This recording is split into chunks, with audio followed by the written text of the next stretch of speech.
அனைவருக்கும் வணக்கம். இன்றைக்கு இந்த பதிவில் 3 உள்ளங்கள் என்ற சிறுகதையை பற்றி பார்க்க போகிறோம். அதிகாலை. ஒருவர் முகம் ஒருவருக்கு தெரியாத நேரம். நாட்டு பெண்ணும் பிள்ளையும் டாக்ஸியில் வந்து இறங்கினார்கள். வாளாம்பாள் லோக் லோக் என்று இரும்பிக் கொண்டு கதவை திறந்துவிட்டு சற்று ஒதுங்கி நின்றாள். தெரு கூட்டுகிற வள்ளியம்மை கோலமாவு தகரத்தை நகர்த்தி வைத்துவிட்டு சின்ன எஜமானியை கவனிப்பதில் மறைந்திருந்தாள்.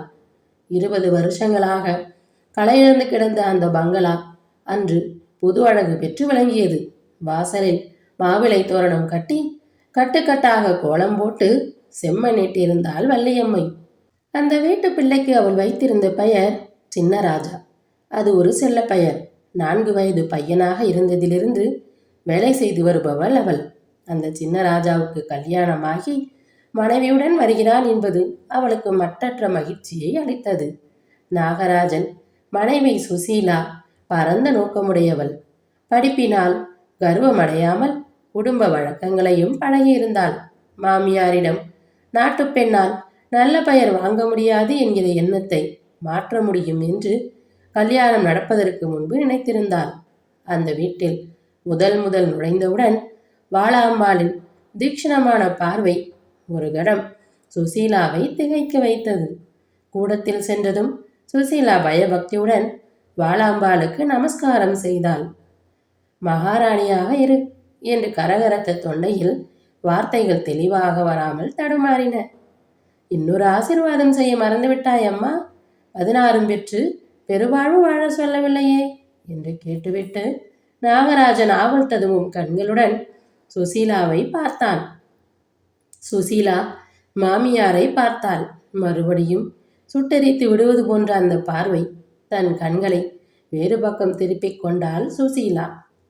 ஏண்டி அம்மா, இன்றோடு என் பொறுப்பு தீர்ந்துவிட்டது. புதுசாயிற்று என்று இந்த பாட்டை நான் பார்த்து கொள்கிறேன். நாளையிலிருந்து வீட்டு பொறுப்பெல்லாம் உன்னுடையது. 20 வருஷமா ஓ மாமனார் போனதிலிருந்து நாகராஜனையும் காப்பாற்றி இந்த குடும்பத்தையும் வகிச்சு இருமல் வியாதியோட பகலா ஈடு கொடுத்து மனம் ஒடிஞ்சு போயிருக்கேன். அம்மா, இனிமே உன் கையில் விட்டுட்டேன் என்றாள் வாளாம்பாள் நாட்டு பெண்ணை பார்த்து. ஆமாம் அம்மா, தள்ளாத காலத்தில் அது எவ்வளோ நாளைக்கு உழைக்கும் என்று பரிந்து பேசினாள் வள்ளியம்மை. சுசீலா ஒரு புன்னகையுடன் மாமியாரின் உத்தரவை ஏற்றுக்கொண்டாள். வாளாம்பாள் மறுபடியும் தன் கரகரத்த தொண்டையில் ஆரம்பித்தாள். இந்த வாசல் ரேடி அறை என்னோடது, இந்த வீட்டு சாவி என்று சொல்லி சுசீலாவிடம் சாவி கொத்தை கொடுத்தாள். வாங்கி கொள்ளம்மா என்றாள் வள்ளியம்மை. ஊரிலிருந்து வந்ததும் இவ்விதம் பிரமாதமாக தனக்கு வரவேற்பு கிடைக்கும் என்று சுசீலா எதிர்பார்க்கவில்லை. சாவி கொத்தில் எந்தெந்த அறைகளின் சாவி இருக்கின்றன என்று அவளுக்கு தெரியாது. இருந்தாலும் மரியாதையாக சாவி கொத்தை வாங்கி கொண்டாள். வாளாம்பாள் முகத்தில் திருப்தி நிறைந்த பொறாமை படர்ந்தது. இவ்வளவு காலமாக வகித்து வந்த பெரிய பொறுப்பு போய்விட்டதே என்கிற எண்ணம் பொறாமைக்கு காரணமாக இருக்கலாம். குடும்ப தொல்லை விட்டதே என்ற திருப்தியும் ஏற்பட்டிருக்கலாம். சுசீலா அந்த வீட்டுக்குள் நுழைந்து ஒரு நாள் ஆயிற்று. அடுத்த நாள் எழுந்திருந்த போது மணி 6:30 மணிக்கு மேல் ஆகிவிட்டது. சமையல் அறையில் சந்தடி எதுவும் இல்லை. வள்ளியம்மை மட்டும் காஃபி பாத்திரங்களை பளபளவென்று தேய்த்து வைத்திருந்தாள். வாளாம்பாள் வார்த்தையில் சொன்னதை காரியத்திலும் நிறைவேற்றிவிட்டாள். சுசீலா மெதுவாக ரேடி அறைக்குள் எட்டி பார்த்தாள். பச்சை கம்பளியை இழுத்து போர்த்து கொண்டு வாளாம்பாள் நிம்மதியாக தூங்கிக் கொண்டிருந்தாள். சமையலறைக்குள் நுழைந்த சுசீலாவுக்கு எல்லாம் புதிதாக இருந்தன. காஃபி பொடி, சர்க்கரை முதலியவற்றை தேடி எடுப்பதற்குள் 1/2 மணி நேரம் ஆகிவிட்டது. காஃபியை எடுத்துக்கொண்டு வாளாம்பாள் அறைக்குள் நுழைந்தபோது அவள் அரை தூக்கத்தில் இருந்தாள். அம்மா என்று ஒரு தரம் கூப்பிட்டாள். எழுந்து விட்டாயா? மணி 7 இருக்குமா என்று கேட்டுக்கொண்டே எழுந்து உட்கார்ந்தாள் வாளாம்பாள். சுசீலாவுக்கும் வயதான ஒரு பாட்டி இருந்தாள். அவள் விடியற்காலமே எழுந்து ஸ்நானம், ஜபம், தவம் இவைகளை முடித்துக்கொண்டு மாட்டு பெண்ணுக்கு, அதாவது சுசீலாவின் தாயாருக்கு காய்கறி நறுக்கி கொடுப்பதை சுசீலா பார்த்திருக்கிறாள். ஆனால் இம்மாதிரி வீட்டுக்குள் ஒரு சிறு பெண் நுழைந்ததும் குடும்ப பொறுப்பு அவ்வளவையும் தன் தலையில் போட்டுவிட்டு 7 மணி வரையில் தூங்குகிற பழங்காலத்து மனுஷியும் இருக்கிறாள் என்பது அவளுக்கு ஆச்சரியமாகத்தான் இருந்தது. என்ன சமைக்கிறதம்மா என்றாள் சுசீலா. விறகு மச்சியின் கீழானில கூடையில் பெரிய கத்திரிக்காய் வச்சிருக்கேன். அதை உப்பும் உரப்புமா எனக்கு துவையல் செஞ்சிடு. அப்புறம் ஓம்பாடு, அவனுக்கு காரமே ஆகாது என்றாள் வாளாம்பாள். சமையல் திறமை எல்லாவற்றையும் சிரமப்பட்டு உபயோகித்து வாளாம்பாளிடம் நல்ல பெயர் வாங்க வேண்டும் என்று சுசீலா சிரமப்பட்டு துவையலை செய்திருந்தாள். வாளாம்பாள் சாப்பிட்டு முடித்ததும், ஏண்டியம்மா, உனக்கு கத்திரிக்காய் சுவையல் செய்து வழக்கம் இல்லையா என்று கேட்டதும் சுசீலாவின் முகம் வாடிவிட்டது. தாயாருடன் சாப்பிட்டு கொண்டிருந்த நாகராஜன் அம்மாவையும் மனைவியையும் ஒரே சமயத்தில் மாறி மாறி கவனித்தான். குழம்பு எப்படிடா இருக்கு என்றாள் வாளாம்பாள். நன்றாகத்தான் இருக்கிறது என்று சொல்லி சுசீலாவை பார்த்தான் நாகராஜன். அவள் தன் முகத்தை வேறு பக்கம் திருப்பிக் கொண்டிருந்தாள். ஆமா, வசனம் சொல்வார்களே, வேப்பிலை துவையலும் என்று, அந்த மாதிரி ஆம்படையால் கையால் செய்தால் எல்லாம் அமுதமாகத்தான் இருக்கும் என்றாள் வாளாம்பாள். முதல் அத்தியாயமாக சமையல் விஷயத்தில் பொறாமை படர்ந்தது. நாகராஜன் சிரித்துக்கொண்டே ஆபீஸ் அறைக்குள் நுழைந்தான். அன்று பௌர்ணமிக்கு முந்திய இரவு. சுசீலா அந்த வீட்டுக்கு பழைய மனுஷி ஆகிவிட்டாள். வேலைக்காரி வள்ளியம்மையிலிருந்து தோட்டக்கார ராமு வரையில் சின்ன எஜமானியிடம் விசுவாசமாக இருந்தார்கள். அவள் வந்ததிலிருந்து வீடு களையோடு இருப்பதாக ஒருவருக்கொருவர் பேசிக்கொண்டார்கள். ஆனால் இவ்வளவு சுகங்களுக்கும் இடையில் சுசீலாவின் மனதில் வேதனை ஒன்று குமுறிக்கொண்டே இருந்தது. வாளாம்பாளின் தீக்ஷணமான பார்வையும் நடுநடுவே அவள் சொல்லி வந்த வார்த்தைகளும் சுசீலாவை வேதனைப்பட செய்தன. குளுமையான நிலவிலே நாகராஜன் சாய்வு நாற்காலியில் சாய்ந்திருந்தான். சுசீலா கன்னத்தில் கை ஊன்றி ஆகாயத்தை பார்த்து கொண்டிருந்தாள். என்ன யோசனை செய்கிறாய் என்று பேச்சை ஆரம்பித்தான் நாகராஜன். ஒன்றுமில்லை, மீதி காலத்தையும் இந்த வீட்டில் எப்படி கழிக்கப் போகிறேன் என்று கவலையாக இருக்கிறது என்றாள் சுசீலா. அப்படி உனக்கு என்ன இங்கே கஷ்டம்? வீடு நிறைய வேலைக்காரர்கள் இருக்கார்கள். வள்ளியம்மை நான் குழந்தையாக இருந்த போதிலிருந்து இருக்கிறவள் என்றான் நாகராஜன். அதெல்லாம் இல்லை, உங்கள் அம்மா எனக்கு கண்ணாலேயே சுட்டு விடுகிறார். ரேடி அறையை கடந்து நான் வாசலுக்கு செல்லும் போதெல்லாம் அவருடைய கடுமையான பார்வை என்னால் சகிக்க முடியவில்லை. அவள் கண்கள் கலங்கி போயிருந்தன. அவள் முகத்தை பார்த்ததும் அவன் பயந்து போனான். சுசி, என்ன இப்படி அசடா இருக்க? வேற ஒன்றும் கேட்க அவனுக்கு தெரியவில்லை. அவள் மௌனமாக மாடிப்படியை திரும்பி பார்த்தாள். மாடிப்படியில் அந்த உருவம் நின்ற நிலை அவளை திடுக்கிட வைத்தது. அவர் உங்கள் அம்மா வந்திருக்கிறார் என்று அவள் ஆரம்பித்ததும் வார்த்தைகள் நாக்கிலேயே ஒட்டி கொண்டன. அவன் மாடிப்படியை பார்த்தான். என்னம்மா என்று கேட்டுக்கொண்டே எழுந்தான். ஒன்றுமில்லை, எல்லாரும் சாதாரணமாக பீடியுடன் ஆரம்பிக்கும் வார்த்தை. மாரடைப்பது போல் இருந்தது. நீ வந்து என் அறையில் படுத்துக் கொள்கிறாயா? அவள் வேணுமானால் இங்கே படுத்து கொள்ளட்டும் என்றாள் வாளாம்பாள். ஏன், நானும் வருகிறேனே என்றாள் சுசீலா. கணவனை தன்னிடமிருந்து பிரித்துவிட விரும்புகிறாள் என்று அவள் மனம் கூறிற்று. அசடு, நீ எதுக்காக தூக்கத்தை கெடுத்துட்டு வரணும்? பேசாம இங்கேயே தூங்கு. இந்த மார்வெளியில் பொழுது விடுவதற்குள் மூச்சு நின்றுவிட்டால் வீட்டு தஸ்தாவேஜுகளை பற்றி இன்று வரையில் தெரியாது. செல்ல வேண்டும். நீ வேறு எதற்கு என்றான் அவன். குடும்ப விஷயத்தை தெரிந்து கொள்ள பிள்ளைக்குத்தான் பாக்கியதை, தனக்கு இல்லை. மாமியார்களின் மனப்போக்குத்தான் எவ்வளவு விசித்திரமானது. தாயாரின் பின்னால் சென்றான் நாகராஜன். சுசீலா கோபமும் துக்கமும் நிறைந்தவளாய் அறையில் படுக்கையில் போய் படுத்துக்கொண்டாள். வீட்டில் வேலை செய்ய தனக்கு பாத்தியதை, சொத்து சுதந்திரங்களை பற்றி அறிந்து கொள்ள உரிமை இல்லை. இரவு தூங்கிய போது மணி 3. அதற்குள் சந்தடி செய்யாமல் 3 தடவை கீழே போய் கதவு இடுக்கின் வழியாக மாமியாரின் அறையை கவனித்துவிட்டு வந்தாள். வாழாமல் அசையாமல் படுத்திருந்தாள். நாகராஜன் தன் அம்மாவின் கால்களை வருடிக்கொண்டே தூங்கி விழுந்தபடி இருந்தான். மாறுவழி என்று சாக்கு சொல்லி என்னிடமிருந்து பிரித்து விட்டால் பார்த்தாயா? இதே கேள்வியை மனம் திருப்பி திருப்பி கேட்டது. காலையில் நாகராஜன் முகம் வாடியிருந்தது. இரவெல்லாம் கண் விழித்ததால் கண்கள் குழி விழிந்து சிவந்திருந்தன. சுசீலா அவனுடன் பேசவில்லை. பாதி சமையல் ஆகிக் கொண்டிருந்த போது சமையல் அறைக்குள் நாகராஜன் வந்து உட்கார்ந்தான். இன்றைக்கு லீவு போட்டுவிட்டேன் என்றான்.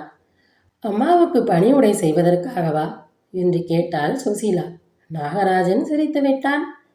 மாறுவழியும் இல்லை, ஒன்றுமில்லை. என்னவோ வயசாகிவிட்டாலே புத்தி தடுமாறுகிறது என்றான் நாகராஜன். என்றாள் சுசீலா. உனக்கு என்மேல் கோபம்தானே என்று நாகராஜன் கேட்க, சேச்ச, தன்னந்தனியாய் மாடியில் படுத்துக்கொள்ள சொல்லிவிட்டு கிழவிக்கு துணை இருக்க போனால் எனக்கு கோபம் வருவது நியாயமா என்று சற்று பரிகாசமாகவே கேட்டாள் சுசீலா. நீ வந்ததிலிருந்து உன்னுடனேயே பேசுகிறேனாம், அவளுடன் பேசுவதில்லையாம். இதுதான் அவள் குறை என்றான் நாகராஜன். சுசீலாவுக்கு இந்த ஒரு வார்த்தையிலேயே மாமியாரின் குணம் புரிந்துவிட்டது. ஊர் மெச்ச பிள்ளைக்கு கல்யாணம் பண்ணினாலே தவிர தன்னை கண்டால் அவளுக்கு பிடிக்கவில்லை என்பது விளங்கிவிட்டது.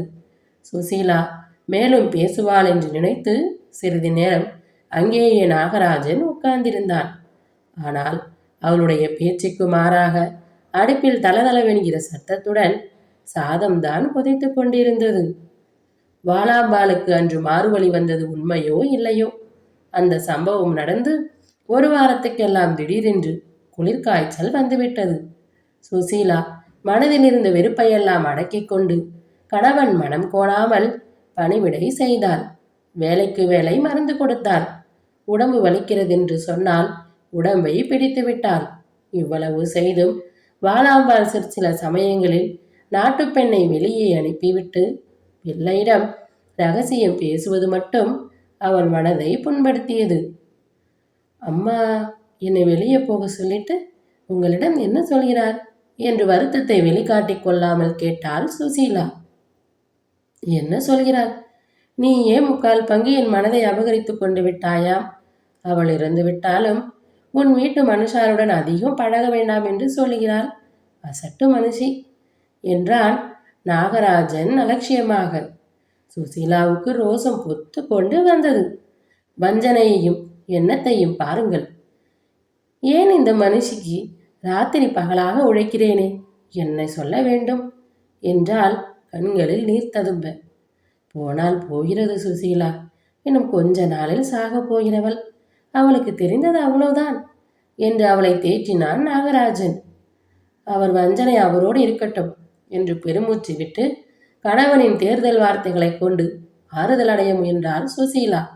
வாலாம்பாள் படுத்து 2 வாரத்துக்கெல்லாம் நாகராஜனை சுசீலாவிடம் ஒப்பித்து விட்டு போக வேண்டிய தெய்வ சம்மதம் ஏற்பட்டது.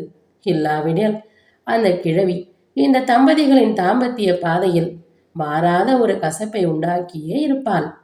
தாயாரின் கர்மங்களை நியமப்படி பயபக்தியுடன் செய்து முடித்தான் நாகராஜன்.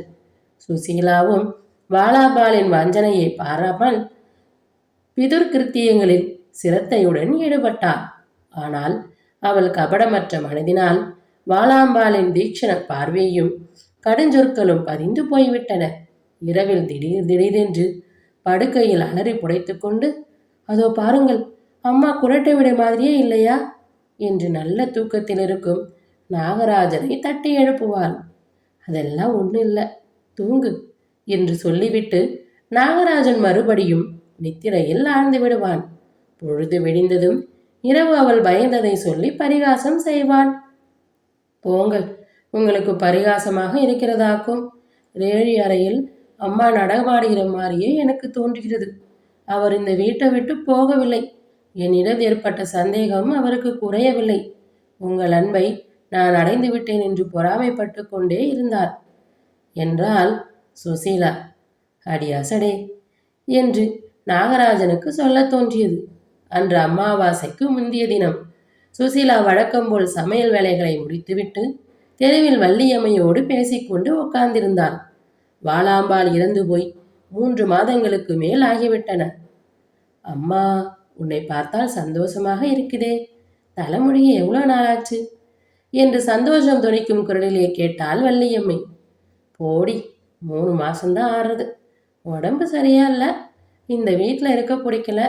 ஐயரிடம் சொன்னால் காதில் போட்டுக்கொள்ள மாட்டேன் என்கிறார் என்றாள் சுசீலா. ஏன், வீட்டுக்கு என்னம்மா என்றாள் வள்ளியம்மை. அந்த அம்மாளுக்கு என்னை கண்டாலே பிடிக்கல. நான் அடி வைத்த நாளிலிருந்தே என்னை கண்டால் கரித்தார். என்னவோ அவர் என்னை ஏதாவது செய்துவிடப் போகிறாரே என்றாள் சுசீலா.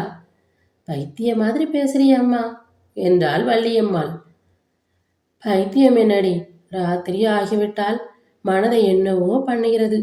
அந்த டேரி அறையை பார்த்தாலே மனம் நடுங்குகிறது என்று சுசீலா சொன்னாள். வள்ளியம்மை பேசாமல் சுசீலாவின் முகமாறுதலை கவனித்தாள்.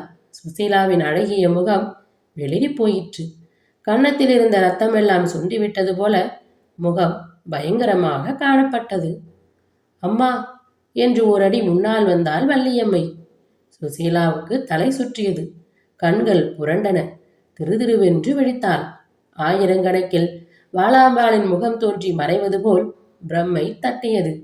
கீழே விழுந்தவளை வள்ளியம்மை தாங்கி பிடித்து கொண்டாள். நாகராஜன் வேதனை நிறைந்த கண்களுடன் சுசீலாவின் நெற்றியில் கை வைத்து பார்த்தான். அது நெருப்பாக காய்ந்தது. வள்ளியம்மையின் மூலமாக விவரங்களை அறிந்தான். இருதயத்துக்கு அதிர்ச்சி என்று டாக்டர் நோயாளியை இனி இந்த வீட்டில் வைப்பதே பிசகு என்று அபிப்பிராயம் சொன்னார். ஆஸ்பத்திரியில் சுசீலாவுக்கு சுயநினைவு வர 3 நாட்கள் ஆயின. ஆனால் ஜுரம் மட்டும் தணியவில்லை. பரிதாபமான கண்களுடன் நாகராஜனின் முகத்தை பார்த்து கொண்டே இருந்தாள். அவள் மனத்தில் பலவிதமான போராட்டங்கள் நிகழ்ந்தன. வாளாம்பாள் எண்ணம் போல கணவனிடமிருந்து தன்னை பிரித்துவிடவே இந்த வியாதி வந்திருப்பதாக நினைத்து கொண்டாள். அப்படி நினைத்தபோது அவள் மனம் வெடித்து விடுவது போல் தோன்றியது. கன்னத்தில் தாரை தாரையாக கண்ணீர் வழிந்தது. சுசீலாவின் ஜுரம் படிப்படியாக குறைய ஆரம்பித்தது. இங்கே இருக்கிற வரையில் சந்தோஷமாக இருக்கிறது. அந்த வீட்டுக்கு போக வேண்டுமே என்று கவலைப்படுகிறேன் என்றாள் சுசீலா ஒரு நாள் நர்ஸிடம். நர்ஸ் ஒருவிதமாக சிரித்து கொண்டாள். சுசீலாவின் உடம்பு பூரண குணமடைந்ததும் வீட்டுக்கு அழைத்து போகலாம் என்று டாக்டர் கூறிவிட்டார். வீட்டுக்கு போகும் அந்த நாளும் வந்தது. டாக்ஸியில் ஏறி உட்கார்ந்த சுசீலாவின் முகம் வாட்டமடைந்தது. நாகராஜன் அதை கவனிக்காதவன் போல உட்கார்ந்திருந்தான். ஆனால் டாக்ஸியோ அவள் முன்பின் பார்த்திராத ஒரு வீட்டின் முன் நின்றது. வாசலில் வள்ளியம்மையும் நின்றிருந்தாள். வாம்மா என்று சொல்லி திருஷ்டி கழித்து எஜமானியை வரவேற்றாள் வள்ளியம்மை. சுசீலா வெக்கத்துடன் நாகராஜனை பார்த்தாள். என்னிடம் சொல்லவே இல்லையே, வேறு வீடு பார்த்து விட்டீர்களா என்ன என்றாள் சுசீலா. ஆமாம் என்று நாகராஜன் சொன்னான். அதே சமயத்தில் சுசீலாவின் பார்வையில் திருப்தி நிறைந்திருந்ததையும் அவன் கவனித்தான். இத்துடன் இந்த கதை நிறைவடைந்தது. அடுத்து வரும் பதிவில் மற்றும் நல்ல கதையுடன் சந்திப்போம். நன்றி, வணக்கம்.